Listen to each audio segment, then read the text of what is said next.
Today, we're tackling a really significant and often complex topic, the history of wars between India and Pakistan. That's right. And it's important to note up front, the material we've got for this session mainly presents these events from an India-centric perspective. Okay, good clarification. So our mission here, is to dig into these sources, understand the key events, figure out the underlying causes, and look at the outcomes, all based on what's in this material. Basically, extract the most important insights for you, the listener. Exactly. Okay, let's get right into it then. What were the fundamental reasons these conflicts started between India and Pakistan, almost right after they were created? Well, the root cause really goes back to the 1947 partition of British India. Right, the division itself. Yeah. The creation of Pakistan was based on religious lines. And while the idea was maybe to solve communal tensions, it left some huge questions open. Such as? The big one was the status of Jammu and Kashmir. It was a princely state, diverse population, complicated politics. And that became the flashpoint. Pretty much immediately, that unresolved issue became the central point of contention, really the main driver of conflict between the two new nations. So Kashmir was right there at the heart of it from day one. And looking at our sources, it seems Pakistan actively challenged India's claim early on. That's how the material presents it, yes. It emphasizes that Pakistan repeatedly tried to challenge what India saw as its sovereign territory. And Kashmir was the main focus of that challenge. Consistently, yes. Okay, so that leads us straight into the first war, the 1947-48 conflict.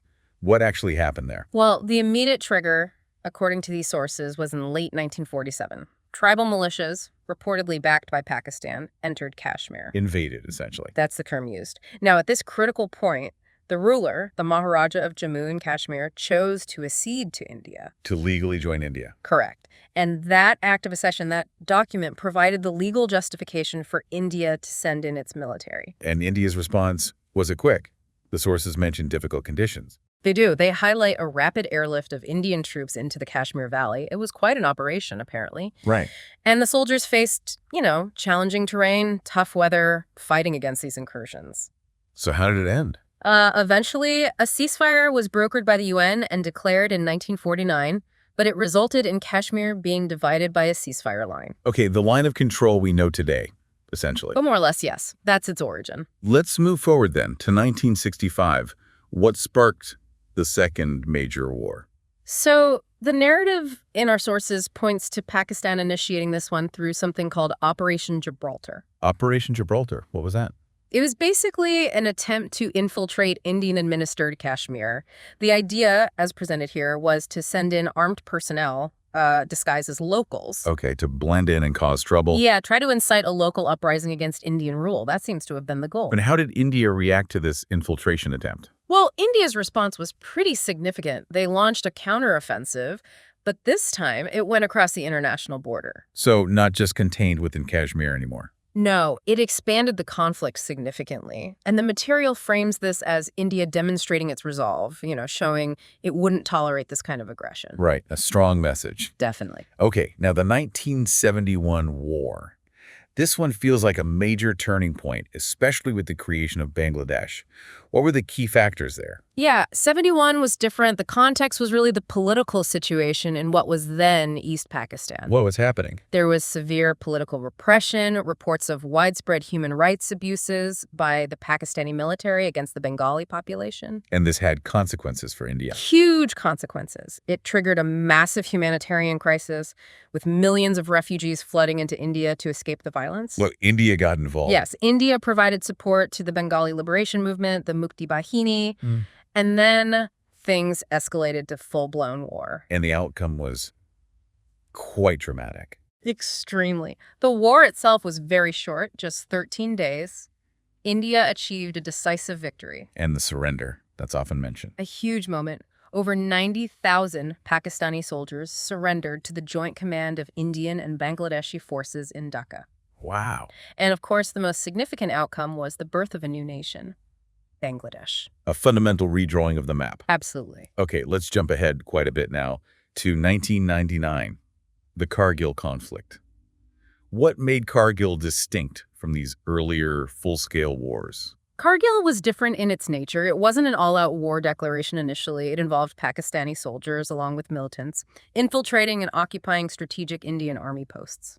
Where exactly? In the high-altitude Kargil sector of Jammu and Kashmir along the line of control, these were posts India usually vacated in winter and reoccupied in spring. And the sources described as how? They often use strong language, calling it an act of betrayal, particularly because it happened after some diplomatic efforts, like the Lahore Declaration, seemed to be improving relations. So how did India respond to finding these posts occupied? India launched a dedicated military operation called Operation Vijay. VJ meaning victory. Yes, the objective was clear: recapture all the occupied posts, and the conditions were incredibly harsh. High altitude mountains. Exactly.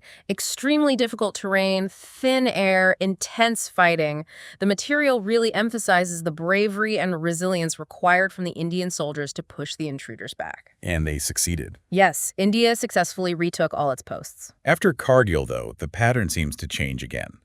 Have there been full wars since then? No full-scale conventional wars like the previous ones, but the sources suggest the conflict didn't just stop. What form did it take then? The material describes it as Pakistan continuing a proxy war, Meaning? allegedly using terrorist groups supporting cross-border terrorism as a way to destabilize India, particularly targeting Kashmir and other parts of the country. And how has India responded to that, according to these sources? Well, following major terrorist attacks blamed on Pakistan-based groups, India has undertaken specific military actions. Like the surgical strikes? Yes, the surgical strikes in 2016 and also the Balakot airstrike in 2019. These were presented as counter-terrorism operations. So no big wars, but definitely not peace either. An ongoing security challenge. That's the picture painted here, yes.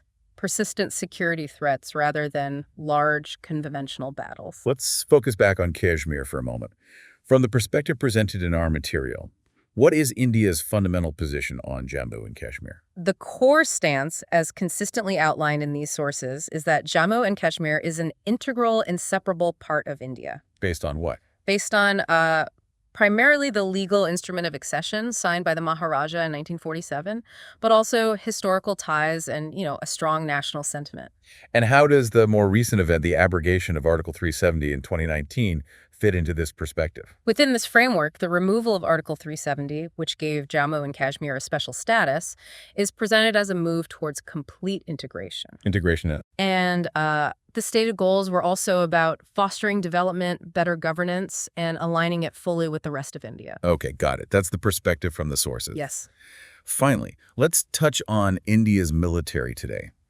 What do the sources say about its current capabilities? The material generally portrays India as having a very strong and modernizing military. It's often ranked quite high globally. I think fourth strongest is mentioned. What are some key strengths highlighted? Things like advancements in indigenous defense production, developing its own missiles, fighter jets like the Tejas, and of course the sheer size and training of its personnel across the Army, Navy, and Air Force. So the overall message is one of readiness. Yes, preparedness. The sources convey a sense that India's military is capable and ready to defend its territory and interests. Okay. So as we wrap up this deep dive, looking back at this history through the lens of our sources, several things really stand out, don't they? Definitely. The absolute centrality of the Kashmir issue is undeniable. It runs through almost every conflict. And also, from this perspective, the recurring theme of Pakistan allegedly challenging India's sovereignty, met by India's resolve. Yes, and the sheer human element, the immense courage and sacrifice highlighted, especially in places like Kargil, and the critical strategic decisions made at various points. It really makes you, the listener, think about the long shadow these events cast, the relationship between India and Pakistan, the stability of the whole region. It's all deeply affected. Absolutely. And these sources offer one perspective on that complex history. We definitely encourage you to reflect on these themes and perhaps explore further. There's so much complexity to the India-Pakistan relationship and the factors shaping security there today.